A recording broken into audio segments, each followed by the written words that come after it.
Olá, Tutameia está ao vivo nesses tempos de coronavírus, como sempre trazendo para você um entrevistado, uma pessoa, um personagem que nos ajude a compreender melhor e a enfrentar melhor essa crise que se abate sobre o país e se abate sobre o mundo todo. Estamos aqui em quarentena, a Eleonora, O Rodolfo. e do outro lado da telinha, conversando remotamente conosco, conversando remotamente com você, vai estar a psicóloga Roseli Saião, que você já conhece, mas a Eleonora vai apresentá-la com mais detalhes, fazer a primeira pergunta. Antes disso, eu quero te convidar a participar da nossa conversa, não só mandando seus comentários, mas levando mais longe essas reflexões, essas informações, essas dicas que a Roseli nos traz. Então, divulga entre seus amigos, compartilhe nas redes sociais. Essa entrevista fica disponível para você no nosso canal de vídeo, o Tutameia TV, no YouTube. Nosso trabalho está ancorado no site Tutameia, o endereço é tutameia.jor.br. Eleonora. Roseli, muito bom estar falando com você, ainda que remotamente. A gente está querendo falar com você porque eu acho que muitas famílias, acho que a maioria das famílias que está vivendo essa quarentena, esse período absolutamente inédito, excepcional, está convivendo numa circunstância também totalmente diferente. Como é que você classifica essa mudança, né, de relação nas famílias que é provocada pela quarentena? Olá, Eleonora, Rodolfo e a todos que estão aí. Olha, é uma mudança radical, né? E é uma mudança tão radical que nos coloca em crise. E eu adoro a palavra crise, Leonora, ao contrário de muita gente, porque crise é o momento em que a gente tem a grande oportunidade de sair de uma situação na qual a gente já se acomodou, né? E construir um novo contexto, uma nova situação, novas relações. E a família está justamente nessa situação, em crise, né? Nós temos aí 2 semanas, mais ou menos, de isolamento, em que a família está convivendo só entre ela. Algumas pessoas têm o trabalho, né, remoto, outras pessoas precisam sair algumas vezes. Mas, enfim, é lá, todo dia, 24 horas, pai, mãe, filhos, ou outra configuração qualquer, não tem importância, é a família. E a família, 24 horas por dia junto, produz conflitos. Muitos conflitos. Eu fiquei, primeiramente, muito atarantada com a quantidade de pessoas orientando os pais a estabelecerem uma rotina. Vamos estabelecer rotina, vamos fazer rotina. E eu fiquei um pouco desesperada, porque estabelecer rotina numa situação dessa é quase impossível. E isso vai gerar o quê? O estabelecimento de uma rotina que não vai ser cumprida, que os humores mudam, os relacionamentos mudam a cada dia, a cada hora, às vezes, né? E aí não dá para cumprir aquela rotina. Então, é melhor, né, que a família, primeiro, concentre-se nesse momento nos seus vínculos. Em segundo lugar, né, que tente administrar os conflitos que surgem e não afastá-los, fugir deles, porque é inevitável, né? Não há relacionamento sem conflito. E o conflito, né, precisa ser administrado para chegar a um acordo entre todos os integrantes da família, inclusive, principalmente, os filhos. E a gente precisa aprender, e isso talvez demore um pouco, a pensar de uma maneira nova. Nós estamos muito fixados, né, no nosso estilo de vida antes disso tudo, né? Então, era a rotina, era horário de escola, era uniforme, era lição. E agora os pais continuam com as mesmas preocupações. São as lições que a escola passa. Será que eles vão ficar prejudicados na aprendizagem? Ele está muito quieto, muito falante, muito irritado. Enfim, há todo tipo de reclamação. Mas por quê? Porque a gente não está conseguindo admitir ainda que temos de inventar uma nova maneira familiar de estar junto, de conviver e de suportar um momento tão difícil que é basicamente falta de perspectivas não temos mais controle de nada, né? Quando as crianças vão para a escola? Não sabemos, né?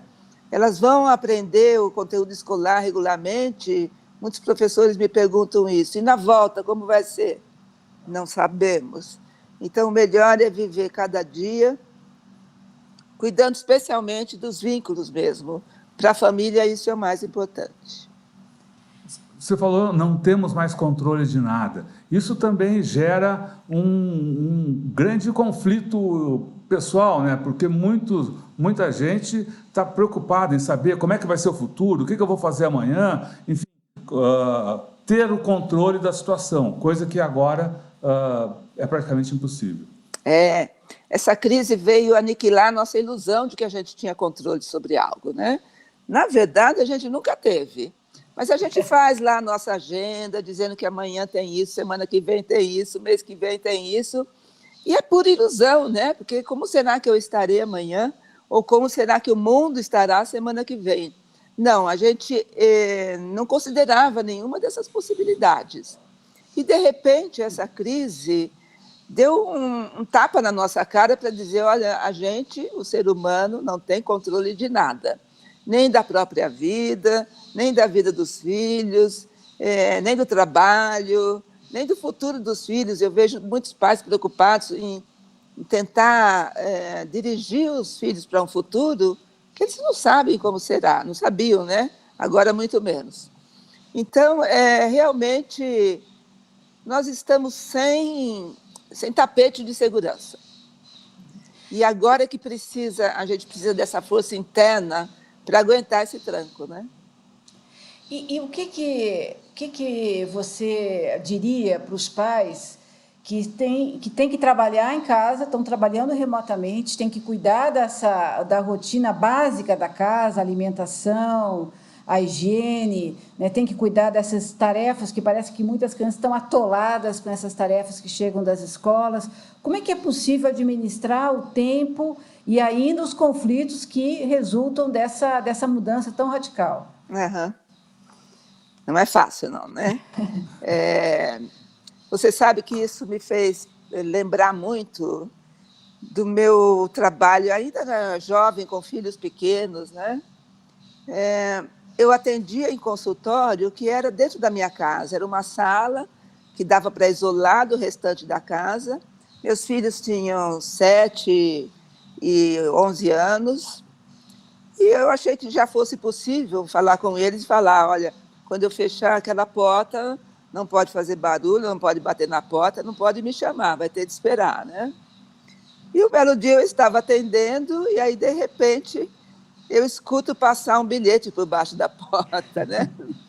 Era um dos meus filhos, o caçula, e depois eu falei com ele, né? Mas eu conversei com vocês. Aí ele me disse candidamente, mas você não disse que não podia passar bilhete, né? Então, é bom que a gente se prepare para algumas situações inusitadas. Na internet a gente está vendo alguns vídeos mostrando como nós adultos temos tido dificuldade de trabalhar remotamente. Imagine as crianças entenderem que naquele momento a gente não está à disposição deles, né? Mas a gente é uma profissional que está trabalhando. Se está em casa, é minha mãe e deve estar disponível para mim. Então, creio que todo mundo vai ter empatia e compreensão para superar pequenos incidentes do filho aparecer sem precisar na hora errada. A gente tem um vídeo também de uma entrevista na TV Antigo já, né? Em que um profissional vai dar uma entrevista e as crianças entram pelo... Então, a gente tem que aceitar as surpresas, sejam elas agradáveis ou desagradáveis. Lidar com ela no momento, solicitar alguns segundos, voltar tudo. A gente não pode exigir das crianças um comportamento adulto, o que nós temos feito muito, né? Uhum. Então, criança é criança, em alguns momentos é muito mais importante o que ela quer do que as regras de convivência estabelecidas para aquela hora, e se ela sabe que a mãe está ali, antes ela usava o celular, agora é só abrir a porta, né? Então, a gente precisa aceitar com mais tranquilidade esse tipo de situação.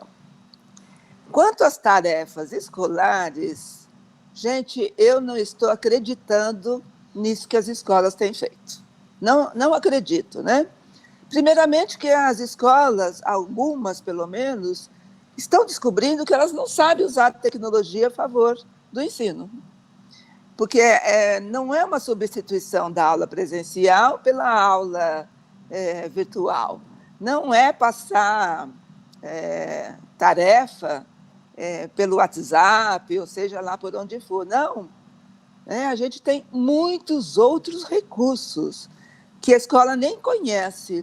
Então, seria melhor, neste momento, que a escola tivesse o senso crítico. A escola é o lugar do senso crítico, é o lugar do conhecimento, né? De avaliar o contexto que as crianças e os adolescentes estão vivendo agora. Eles estão vivendo uma crise tanto quanto nós, o dia inteiro só se fala disso. Então, qualquer conhecimento que não diga respeito a isso, que não tenha ligação com isso, será absolutamente inútil, vai ser esquecido brevemente, né? Então, a gente pode aproveitar. Há excelentes entrevistas e artigos e textos a respeito de análises humanistas, matemáticas e tudo que está acontecendo.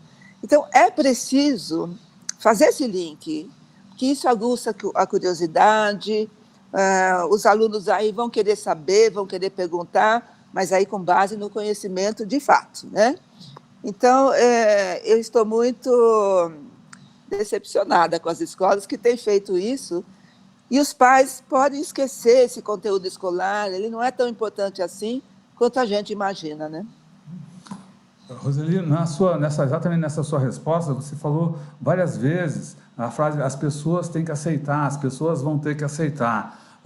Mas a gente via, já bem antes dessa crise, a sociedade brasileira cada vez mais intransigente, cada vez mais incapaz de aceitar o outro. Isso não estaria se agravando, não poderia se agravar com essa crise? Isso não poderia também se refletir, ou não se reflete, no interior das famílias? Sim, olha, eu tenho observado dois movimentos, né, opostos. O primeiro movimento é esse mesmo, né? De uma parte tem algumas crenças que não são compatíveis com o momento que a gente passa, se mantém firmes nessas crenças, nada vai tirar essa parte da população dessas convicções, que não tem fundamento, né? A não ser nas próprias crenças mesmo. Mas na outra parte da população que tentava ignorar alguns problemas importantes, né, do nosso país, eu percebo que começa a aparecer uma certa conscientização, né? Então, essa crise vem jogar na nossa cara que, olha, vivemos em sociedade. E sociedade são todos, não são alguns. A classe média, principalmente, acredita que a sociedade são as pessoas que ela conhece, né? Eu tenho um amigo professor que ele diz o São Paulo é uma cidade imensa, mas ela se divide em pequenos grupos, clubes de 300 pessoas, que vão nos mesmos locais, se encontram nos mesmos programas, em mesmos restaurantes, mas a sociedade não é isso. A sociedade é bem diferente. Então, assim como eu digo, né, aos pais, não adianta você garantir uma escola privada, considerada de alto nível para o seu filho, se mais de 70% da população, dos alunos, está em escola pública. Porque é com esses alunos que ele vai, como cidadão, na vida adulta, conviver. E daí, o que adiantou tanto conhecimento, tanta formação, né, nesse período? Então, nós temos a chance agora, Rodolfo, de estimular essa conscientização de que estamos todos O isolamento vem mostrar isso, né? A nossa interdependência. Porque se eu me isolo para tentar segurar o espalhamento do vírus e meu vizinho não se isola, não adianta nada. Porque aí a vizinhança que não se isola anula a vizinhança que se isola. Então, é por isso que a gente vê tanta campanha Fica em Casa, né? É por todos nós. Roseli, algumas famílias que têm idosos também estão vivendo uma situação muito peculiar, porque os idosos acabam ficando num isolamento que antes não tinham. Como lidar com isso? Tem muitas, eu vejo comentários, né? Não consigo ver o meu neto, cadê a vovó? Como é que vai ser? Como é que isso pode ser tratado? Como é que isso deve ser discutido na família? Uhum. Bom, primeiramente, a gente tem de descobrir e utilizar os recursos positivos que a internet nos oferece, né? Então, eu ouvia tanta reclamação do filho na internet, muito tempo, e isso e aquilo. Agora é a hora de usar a internet favoravelmente, descobrindo, né, os artigos e as notícias e os sites que têm fundamentação científica para falar, por exemplo, do espalhamento do vírus, para entrar em contato com os avós. Eu tenho alguns casos que chegaram ao meu conhecimento, maravilhosos, né? Então, tem uma mãe que está trabalhando em home office e a filha está numa escola que está carregando de tarefas, e aí as duas não têm tempo, né? E a menina tem 9 para 10 anos, sozinha não vai dar conta. E aí eles encontraram uma ótima maneira. A avó da menina, que é professora, se conecta pelo Skype e acompanha a tarefa da neta aí, né? Quer dizer, mais importante que acompanhar a execução da tarefa é essa companhia, é essa disponibilidade, é essa atenção que é bom para as duas pontas, né? Para a avó, porque dá esse sentimento de eu sou necessária, importante para a sociedade, mesmo que seja a sociedade minúscula, a família, e para a neta que vê assim com um pouco mais de segurança, né? Dias tão inseguros e tão solitários. A questão da velhice no Brasil é muito semelhante à questão da infância. É interessante que nós anulamos as duas pontas, né? Nós tratamos crianças como se fossem adultos e tiramos a palavra velho, velho hoje virou xingamento, né? E transferimos para a terceira idade, melhor idade, essas bobajadas todas aí, que é uma maneira de apagar a velhice. E nós temos também como resposta a essa pressão social, crianças se comportando como adultos, mini-adultos, né? E velhos se comportando como jovens, como crianças também. Então, a gente precisa levar com mais seriedade, né? Nossa sociedade tornou criança e velho invisível. Tanto que essa invisibilidade simbólica está se tornando concreta. Há lugares que não aceitam crianças mais, hotéis, restaurantes, né? E os velhos, o melhor para eles é que eles fiquem entre eles, né? É o bailinho da terceira idade, é a ginástica para a terceira idade. Não, o relacionamento intergeracional é fundamental para que a gente forme essa base da sociedade. Temos evitado isso, e porque é desconfortável para nós, nesse momento, não agora nesse momento, nesse mundo, né? Nos relacionarmos com crianças como crianças e com velhos como velhos. A gente quer tratar todo mundo como jovem, que é para ignorar a finitude, né, da humanidade. Roseli, e no terreno pessoal, essa crise pode ter impacto no comportamento de cada um? Eu pergunto isso porque aqui entre o pessoal que está nos assistindo, várias pessoas têm comentado essa questão. Já a gente agradece a participação de todos e convida aí para nos visitarem também no canal de vídeo no YouTube, o Tutameia TV. Mas exatamente nesse sentido aí da questão pessoal, a TT Andrade comenta assim: eu trabalho no segmento de turismo e sempre me deparei com pessoas com um ego enorme e agora todos com o rabo entre as pernas. Quer dizer, como pode ser o impacto dessa crise, benéfico ou maléfico, na enfim, no comportamento, de como cada pessoa vai se relacionar com o outro? Depende muito, Rodolfo, de como era a nossa saúde mental e o nosso psiquismo anteriormente a toda a crise.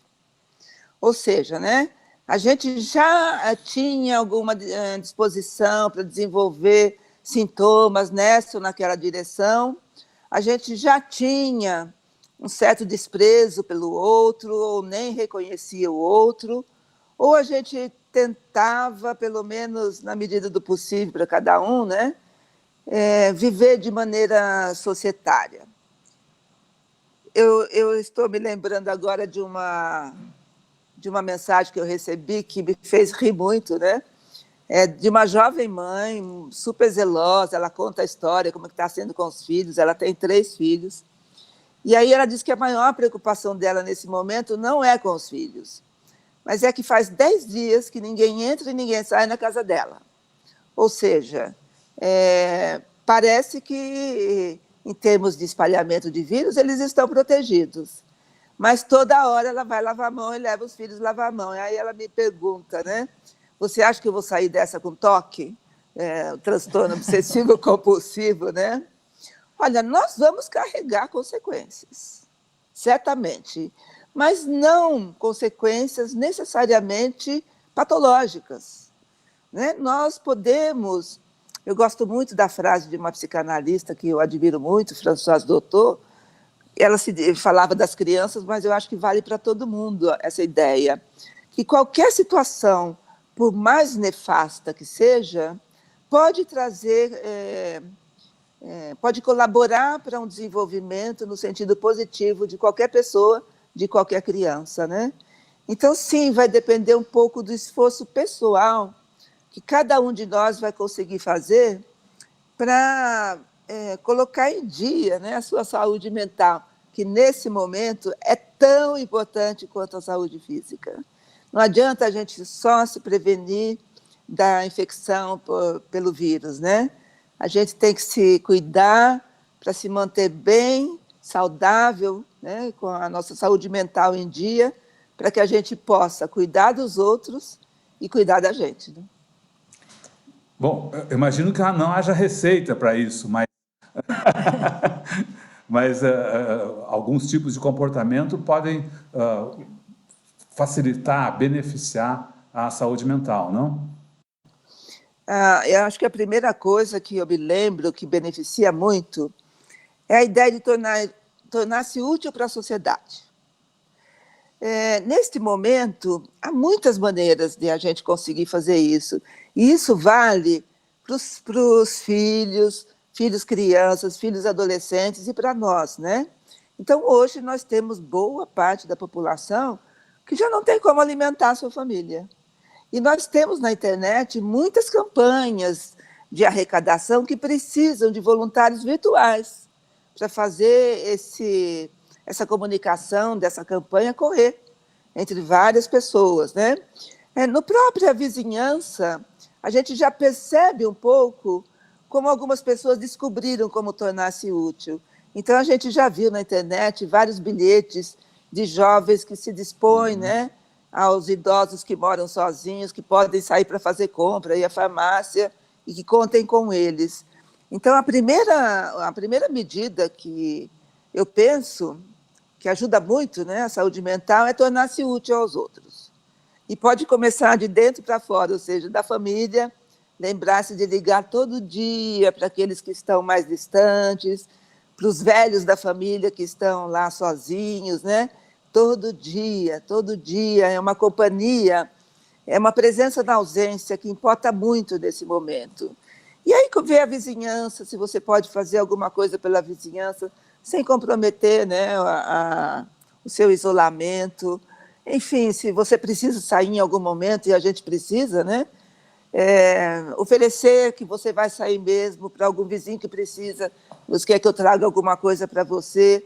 Olha, há inúmeras maneiras. Para as crianças, lembrar dos colegas, do aniversário dos colegas, eles sempre lembram quando estão na escola. Agora é hora de lembrar, fazer uma chamada à distância com esses colegas, né?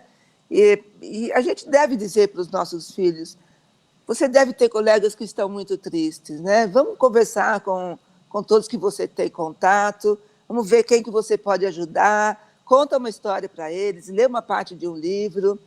Então, isso ajuda bastante. A segunda medida que eu percebo que tem ajudado muito, teoricamente a gente sabia que ajudava, mas na prática tem surtido efeito, é a partilha dos compromissos domésticos por todos da casa. E aí a gente começa a substituir com mais consistência o ajudar a mãe, o ajudar a mulher, mas sim, né, compartilhar com ela todas as responsabilidades. Há crianças, né, que me escrevem dizendo que estão orgulhosos, porque eles é que todo dia fazem determinada tarefa lá.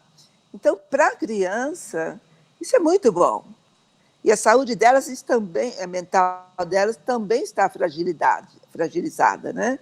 Então, ela se sente realmente pertencente àquele grupo, não só para receber, né, os benefícios que a família lhe oferece, mas também para oferecer algo para a família. E coisas assim, muito simples, como fazer um vaso com ervas para usar na cozinha, né? Cuidar de vida, seja ela qual vida for, sejam animais domésticos, né? Todo mundo, hoje, quase todo mundo tem um animal em casa, as crianças podem ter passarinho, mas é a hora de cuidar deles, das plantas, e cuidar da casa, porque parece que não, mas organizar a casa significa organizar os seus sentimentos também e os seus pensamentos também. Roseli, eu queria que a gente está falando de criança, falando também dos mais velhos, e os adolescentes? Porque os adolescentes estão num momento complicado, porque a vida deles é sempre fora, né? O namoro, a saída, a balada, a gente viu uma resistência até grande, né, de adolescentes do mundo todo, né, a essa quarentena. Então, eu acho que é uma pressão muito grande dos adolescentes para sair. O que se fala sobre isso? Olha, a gente tem que entender que talvez a população que esteja mais sofrida com essa crise seja justamente os adolescentes. Porque a adolescência, como você disse, né, todo esse movimento de ir para fora, significa uma coisa importante, mudar de turma. Durante a infância, a turma mais desejada, mais querida, é a família. Na adolescência, é um risco, mas é também uma necessidade. Buscar outra turma, para ser a minha referência, para ser a minha companhia mais usual, mais regular. Quando a gente coloca os adolescentes de volta em casa, isolados, trancados, né, a gente os coloca numa situação infantil. 24 horas com os pais, agora já não conseguem mais ter uma tutela discreta, agora é o tempo todo em cima dos filhos, né? E por que você não faz isso, você não faz aquilo, tal coisa. Então, é muito delicada a situação deles. E, portanto, a reação deles vem na mesma medida dessa situação que eles experimentam nesse momento, né? A gente precisa entender, e o que significa que a gente precisa continuar a ter firmeza, para que eles aprendam, né, que o autocuidado tem um custo. E, nesse momento, o custo é se afastar um pouco da vida que ele levava. E a gente deve ajudar, viu? Eu gosto muito de usar a arte para ajudar, principalmente o adolescente. Cinema, filme, né? Não cinema.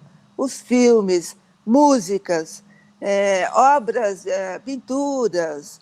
Eu fiz um trabalho à distância com um grupo de adolescentes aí, cada um na sua casa, com o grito. Nossa, foi maravilhoso, porque eles puderam gritar daí o que estava dentro deles, né? Então, os pais podem usar isso, não precisa ser psicólogo para isso, né? Mas são mediadores que vão permitir que as conversas fluam, sem ser você isso, eu aquilo, né? O mediador é muito importante para conversar com o adolescente. Agora, os pais precisam de autoridade moral, para dizer para os filhos, olha, Eu sei, o seu sofrimento, a sua frustração é legítima, mas neste momento, o meu amor não vai permitir que você saia. Você vai ficar em casa. Roseli, você falou há pouco da questão da finitude, foi meio en passant, assim, que eu acho que é uma coisa que está na cabeça de todo mundo nesse momento, que todo mundo está, a gente está sob uma ameaça que enfim, pode nos atingir a todos, e, enfim, está sob essa pressão. E esse você estava justamente se referindo, que essa questão da finitude, da morte, é uma questão que a gente sempre coloca embaixo do tapete, deixa para depois e não quer encarar. E agora é a hora da gente falar abertamente de finitude, como encarar a questão da morte nesse momento que ela parece que está escancarada. Uhum. Para que a gente consiga viver um dia após o outro, a gente esquece que existe a morte. Porque senão a gente enlouquece, né? Se a gente pensa diariamente na morte, a vida fica quase que inviável. Mas esse esquecimento sempre é reavivado pela perda de uma pessoa querida, de um animal, né, de um pet de estimação, de um livro que eu emprestei e não consigo mais ter de volta. Então, no cotidiano, a gente tem perdas. E essas perdas nos fazem lembrar dessa finitude, ou seja, todos nós caminhamos para a morte. Essa é a única certeza da vida. A única. Não temos mais nenhuma, essa nós temos. Né? Este momento em especial, e alguns outros também, como guerras, por exemplo, né, trazem para nós a ideia da morte muitas vezes ao dia. Muitas vezes ao dia. E aí é preciso que a gente se proteja um pouco. Né? E se proteger um pouco é amar a vida, respeitar a vida. E aí eu volto um pouquinho àquelas atitudes cotidianas, né? De molhar as plantas que eu tenho em casa, de cuidar de tudo que é vida dentro de casa, de ensinar isso para os filhos, de assistir a filmes, né? Que também falam da morte, do luto, mas que trazem de volta a vida, né? Que ficou. Então, sim, olha, para crianças, para adolescentes e para os pais, é importante lembrar, sim, a morte existe, está aí, mas nós amamos a vida e nós vamos fazer o possível para que a vida permaneça entre nós. Né? Para isso é preciso o autocuidado. Conceito, Eleonora, que a gente esquece de passar para crianças e adolescentes. O autocuidado é como eu cuido de mim. Né? O autocuidado não é só a saúde especificamente, mas eu vou entrar numa situação que supõe risco, vale a pena? Quais são os riscos? Eu vou arcar com isso ou é melhor deixar para lá? Né? Nós temos cuidado dos filhos, mesmo quando eles já podem cuidar deles mesmos. Ou seja, o autocuidado se aprende sendo cuidado por alguém, que é o primeiro passo, mas nós não saímos desse primeiro passo. E é preciso transmitir para o filho, né? Aconteceu tal coisa, mas você entrou nessa situação, mesmo sabendo que podia acontecer isso? A maior parte dos adolescentes fica muito assim, atônito quando eu faço essa pergunta. Você não sabia que podia acontecer isso? Não, eu sabia. Eu falei, então, por que foi, né? Mas a gente não tem mais esse costume. E isso é o que a gente precisa reafirmar, o amor à vida. Veja bem que é importante que o amor à vida não seja o amor à minha vida apenas, né? Mas à vida, que nesse momento pode estar localizado numa favela que eu nem conheço. Mas eu preciso amar e respeitar essa vida e, de alguma maneira, fazer algo por isso.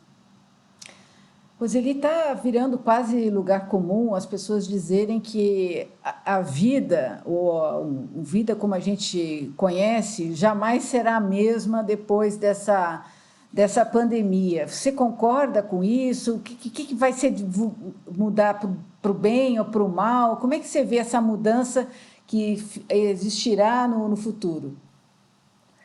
Eu não sou capaz de olhar para o futuro e ver nada, né? Eu acho que como todos nós.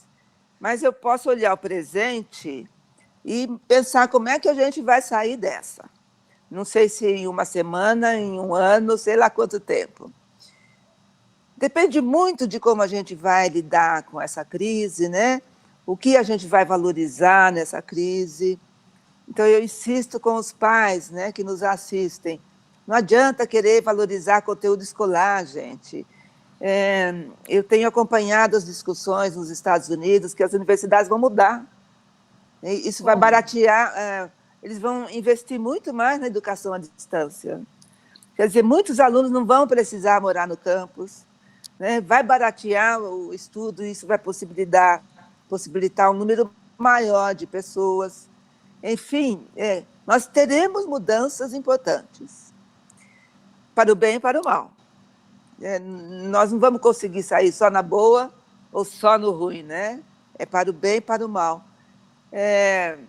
Mas eu acho que nós vamos perder os parâmetros que a gente teve até então. O que vai ser a parte mais difícil, né? Porque se agora, durante a crise, já tem sido difícil. Eu vou dar o exemplo que chega mais a mim, que é o dos pais, as voltas com os filhos em casa, né? Eles querem porque querem estabelecer rotinas. Não consegue. Não consegue. Então, não adianta a gente querer buscar o que existia antes e tentar aplicar agora. Não, a gente tem que avaliar o contexto agora e buscar soluções para esse agora, que a gente não tem mais assim na palma da mão, né? A gente vai ter que construir.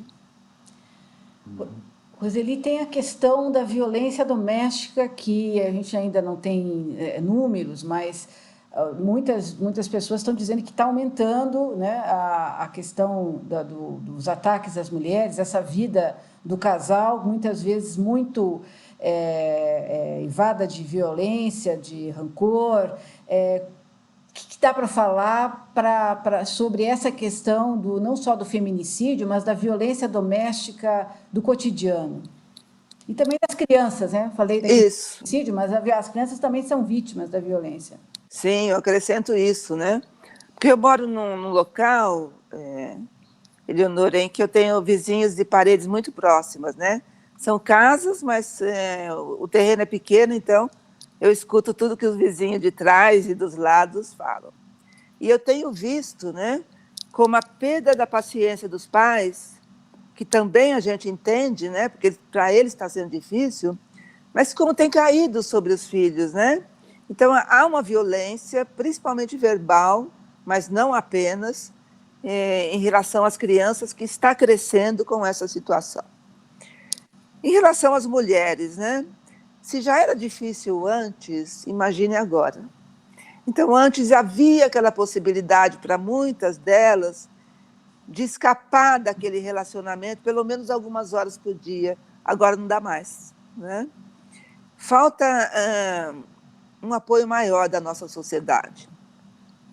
Eu acompanho muito, né, o trabalho de várias feministas e eu vejo assim que os comentários, sempre há muitos comentários contrários, né, a essa luta pela equidade sexual, salarial, profissional e tudo mais. Então, isso já é um entrave.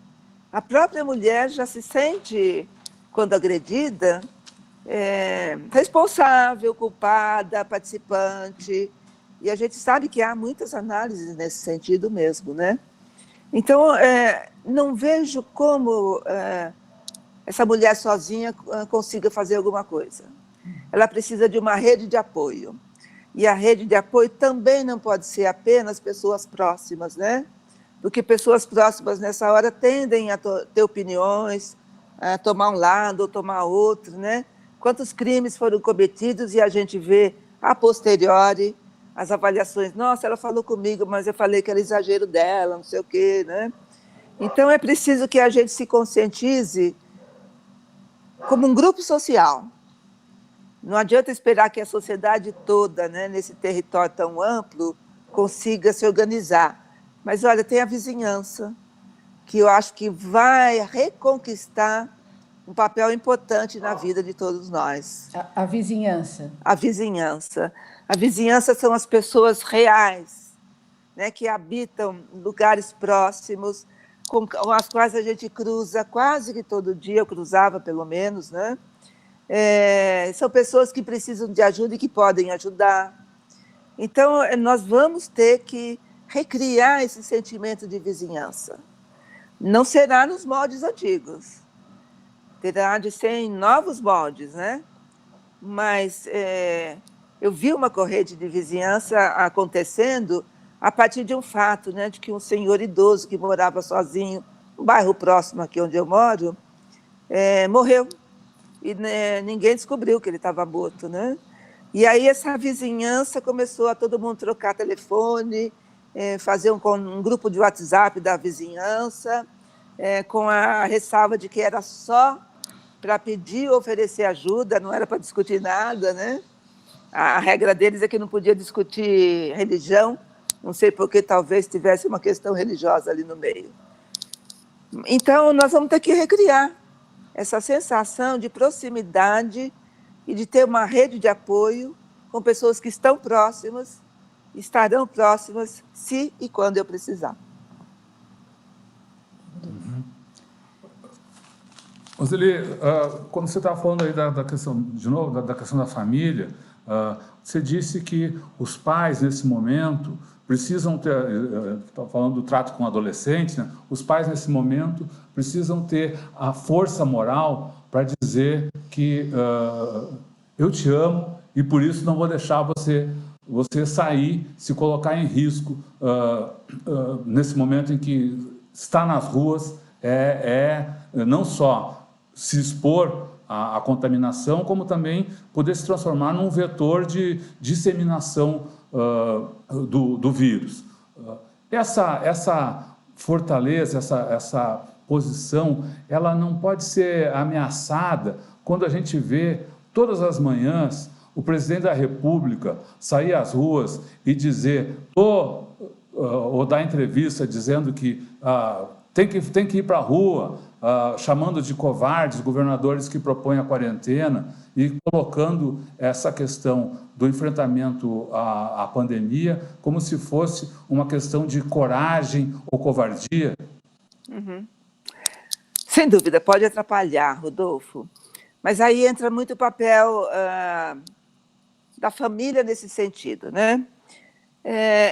Eu tive contato e tenho até hoje com muitos pais que querem ser perfeitos para dar bom exemplo para os filhos. Mas nós não conseguimos atingir essa tal de perfeição. Não conseguimos, né? O que eu digo para eles é sempre a mesma coisa, né? Os seus filhos, os nossos filhos, né? Os mais novos, de uma maneira geral, podem nos usar como contra-exemplo também. Não só como exemplo afirmativo, né? Então, seguindo aquela linha que eu sempre indico, né, assistir filme com adolescente, nessa hora, ver esse vídeo, ver essa notícia, é bom mostrar, né, como contra-exemplo. Como você agiria se você fosse presidente? Você faria isso? Muitos deles vão dizer, claro que eu faria, porque ser corajoso para eles é isso ainda, né? Até por um valor social. Mas aí é a hora da reflexão crítica, né?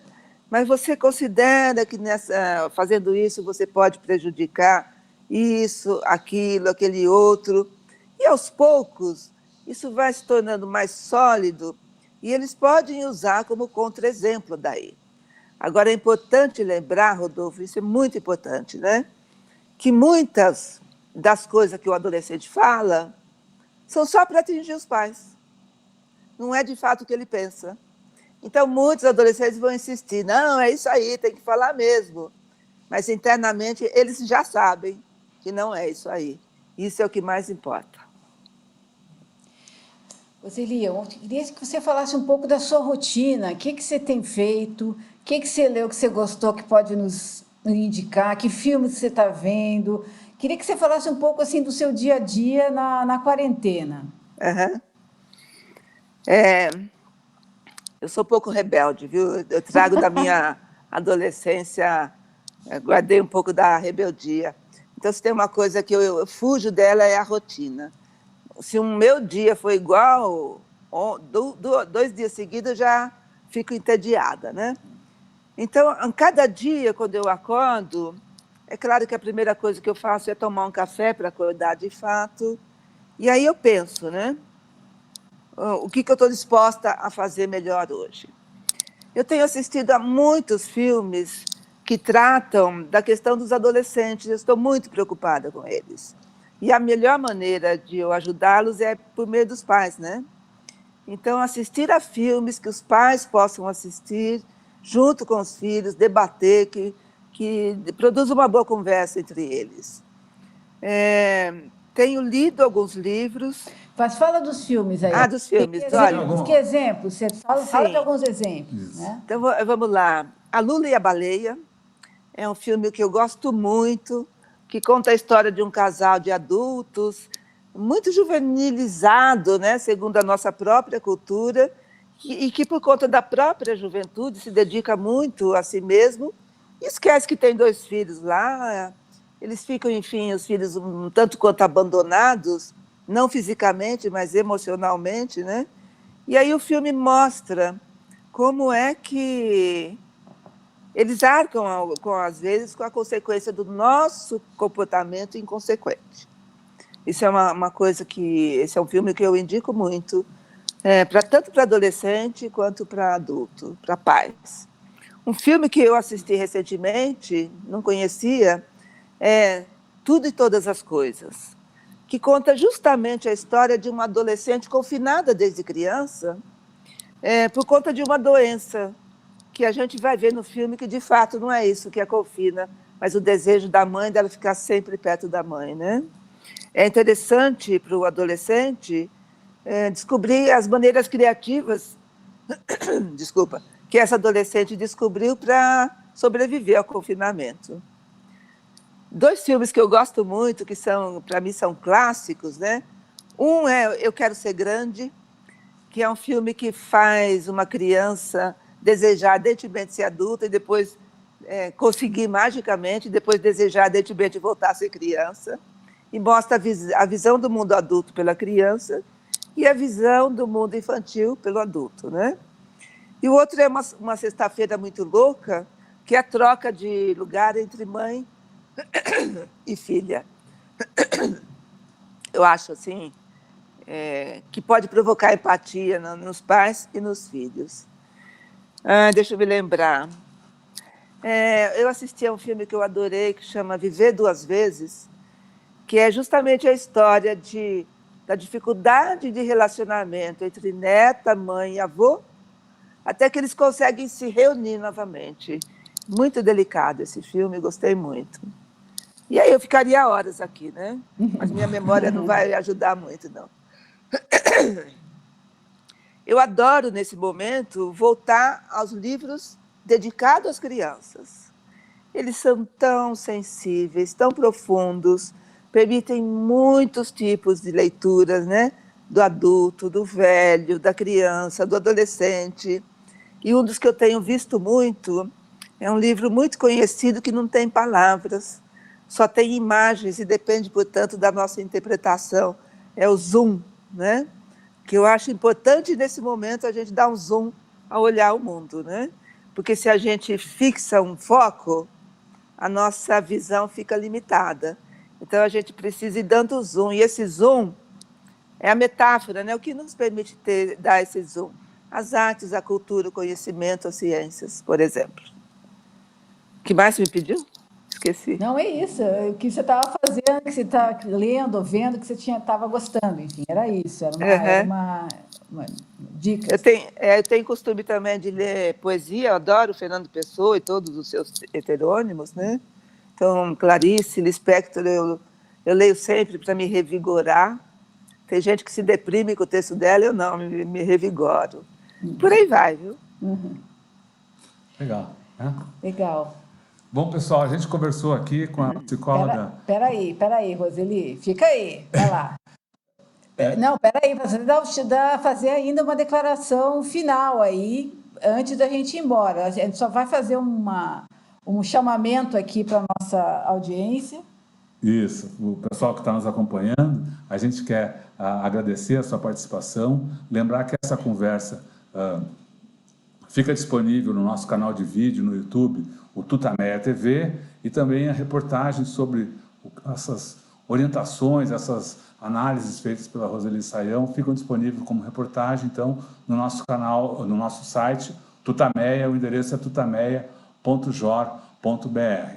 E antes, então, de a gente dar o tchauzinho, a gente convida a Roseli para dar a sua mensagem final para o pessoal aqui que está nos acompanhando, que nos acompanhou ao longo dessa entrevista e que vai voltar a nos ver ao longo do tempo aí no mundo, no espaço internético, né?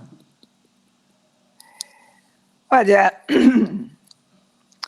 acho que o que eu tenho a dizer é força e coragem, gente.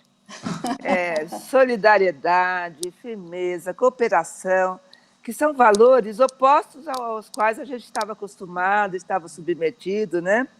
Mas eu sou da geração que valorizou muito a contracultura. Eu acho que agora é o momento da gente valorizar, né, essa contracultura, ou seja, olha, são 10 dias consumindo muito pouco. Vamos aprender a consumir menos, né? São 10 dias com comportamentos bem diferentes. Vamos olhar para esses 10 dias e não para antes deles. Para esses 10 dias e ver o que a gente pode aprender. Não tem importância alguma errar, nós vamos errar muitas vezes. Eu tenho dito para todo mundo, né, gente? É a primeira vez de todo mundo. Então, né? Então, sendo a primeira vez de todo mundo, o máximo que a gente consegue é compartilhar as experiências que funcionaram nesses 10 dias, mesmo sabendo que muitas dessas experiências têm uma eficácia temporária, mesmo sabendo disso, né? Então, nós estamos escrevendo uma história nova. Então, vamos errar, vamos cometer equívocos, vamos acertar sem perceber, mas vamos aprender, né? Tudo que for possível nesse período. Os filhos vão perceber que a gente tenta aprender e isso estimula, né, o aprendizado para eles. Legal. Muito obrigada, Roseli. Muito obrigada. Foi um prazer. Legal. Tchau, Roseli. Obrigado. Até. Roseli. Tchau, pessoal aí. Obrigado a todos. Então, muito obrigada. E a gente fica aqui, vai lá no Tutameia e se inscreva. Vamos colocar aqui o nosso fechamento. Nosso banner. Tchau, pessoal. Tchau, pessoal. Encontra com a gente no Tutameia TV.